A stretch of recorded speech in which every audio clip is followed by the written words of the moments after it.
po, we will be having a 10 to 15 minutes cultural sharing with the tribe.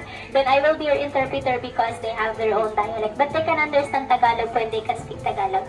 Okay, so here in mainland of Palawan po, we have here the three major tribes. So we have the Tagbanoas from central to north, the Batak from north to Puerto Princesa City, the third are them. They are the Palauan tribe. So the Palauan tribe are the original inhabitants of southern part here in mainland Palawan. Then since 1976, this village is their temporary home or shelter. Some of them stay here for a couple of weeks or months, and then the others just 1 or 2 nights. After that, they will go back to their home in the mountains. So their home is about 200 kilometers away from here. Then what we have here in this area, it's a livelihood program for them. At the same time here, we are able to encourage them to continue to practice the rich cultures and traditions. Paborito tikdim you.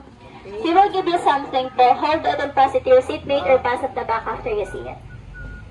So ma'am sir, that is bagtik. It's one of their very important traditional product. Bagtik is a sap or a resin of almasiga tree. Dagtapo yan siya ng puno. And almasiga tree is a huge tree that can grow in higher elevation, at least 2,000 feet above sea level. The bagtik, that's the main ingredients of making our fiberglass, varnish, nail polish, and paints. And the bagtik po, it's flammable or umaapoy po siya. Bakit? So in the mountain, this is their native backpack. So they use this to carry their product. Like yung bagtik, they just put the product here po. When if it's full, they tied it up here like this, so the product won't fall. So he said, when if it's heavy, aside from a shoulder strap, they have a head support to carry more weight. The best example of bakit dadala to bagtik, ma'am sir, is in that house there. So that's 20 to 30 kilos. They carry that from mountain. Okay, then back in the mountain for the tribe, they also love music. So they have their own musical instrument. First, they have their native drum. They call that gimbal. So gimbal is made out of hollow wood that they carve on top. They cover it with animal skin. They also have an abong or kangpo, the bigger one. Those smaller ones are sana. They're going to play those instruments together. They call that basan.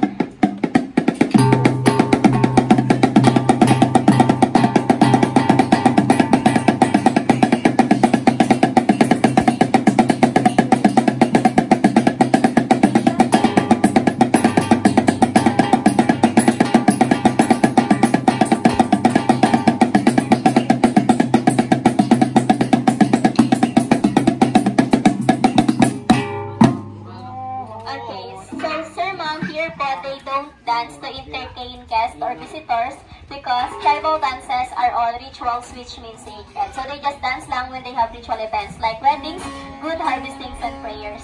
Then before the arrival of a modern guitar, the Palauan tribe have their own two-string guitar. That guitar is considered as one of the first guitar here in the Philippines. They call that guitar kutsapi or kutlungan. So now they're going to play a music. So more of their music is all about nature, some is all about birds. They're going to play a bonnet song, which means bird song.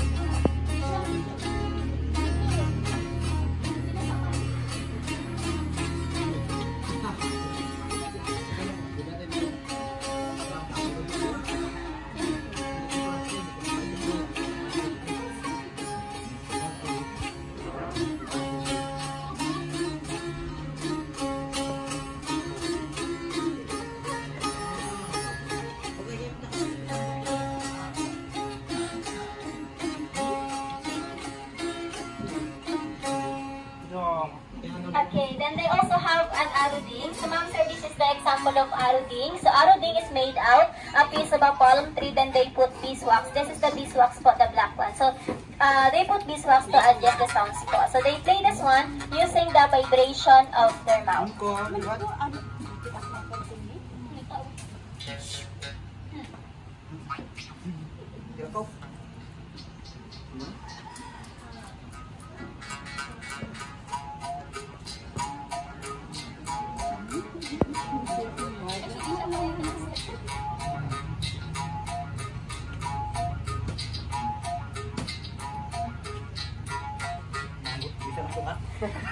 Okay, the monks are back in the mountain po. Aside from their music lover, the Palauan tribesmen are also hunter-gatherers. So hunting animals is their source of living in the mountain, and it's part of their diet. So they have these two kinds of spears. They call this one ligid, and monster they call this surayang. So surayang is their very special kind of spear. It looks like harpoon, but they don't use it for fishing. So they use this to kill big animals like the wild pigs or baboy rama. What they do, when their target is already visible, they throw the surayang from a distance, and when the metal pierces through to the body of their target, the two get stuck because of the two hooks. When the target tries to run, these two will separate. So the handle will serve as the anchor ankla. It have a possibility that this handle will hang on the bushes or in the tree. So that's their smartest way to easy trap the target. If the target is already trapped by surayang, they're going to use the ligid to kill the target. Okay, then back in the mountain, the tribe, they don't use bow and arrow. They have their own blow pipes or blow darts sa in their dialect. Because in the mountain, usually they hunt birds or squirrel. As a hunter, they have their own way on how they copy the sounds of their target. They have a small piece of bamboo, it's like a whistle.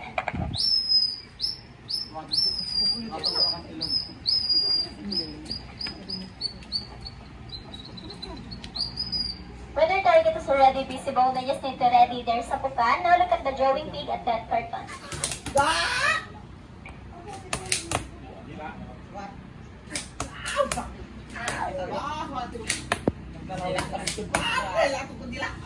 Okay, so monster, according to them, they can hit farther than that. And also, whenever they hunt big animals in the mountain, they put poison for every tip of their dart. Sa dulo po ng bala may lason, their poison is coming from plant. One of the ingredients of their poison came from this plant po. So they call this plant bita. They just collect the sap or the resin of this. In Dagtanya, they mix it with other plants. They cook it in a slow fire to make a poison effective. And that poison po is powerful. Once they use darts with poison, the target will die after a few minutes.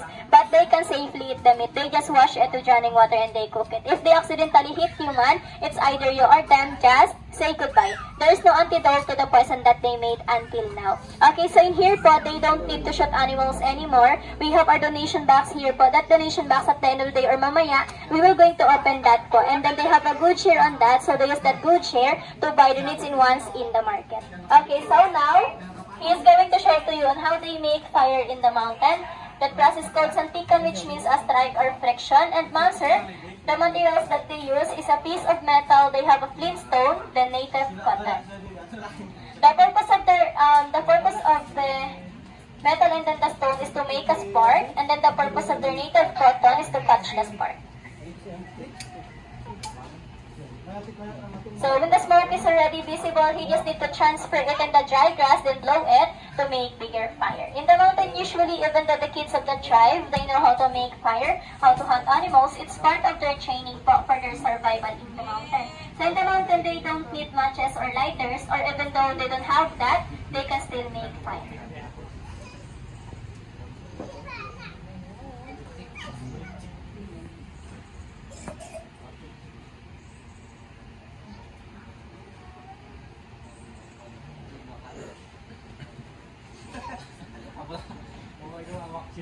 So in the mountain po, they don't need matches or lighters, or even though wala po sila nun, they can still make fire. Okay. Balik ka din. Panyo.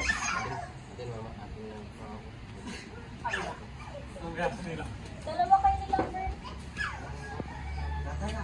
So in the mountain po, they don't have electricity then, so they have their native torch. One photo of their torch can last 3 to 5 nights.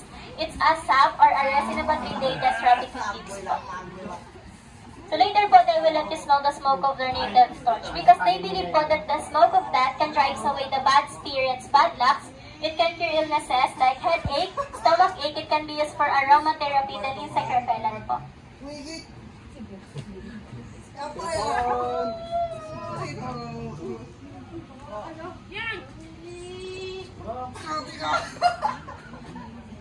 Okay, and now sir, that's all for our cultural sharing. If you want to know more information like how this livelihood program started, we have a lot of information at the back. Then we have our donation box there. That's for the sustainability of this project. If you're a coffee lover, we have a coffee shop in the garden. There po you can try and purchase the Cebet coffee. So the Cebet coffee po is a coffee from the poops of a Cebet cat. And now I'll give you time to take some picture with the tribe. You can hold their pet. Their pet is a non-venomous python. Then here at the Charter Village, we have our photographers here, but they're going to take free shots and the copy is optional. You can take picture na po just group by group, and to say thank you to them is Magsukur. Picture mo. Magsukur.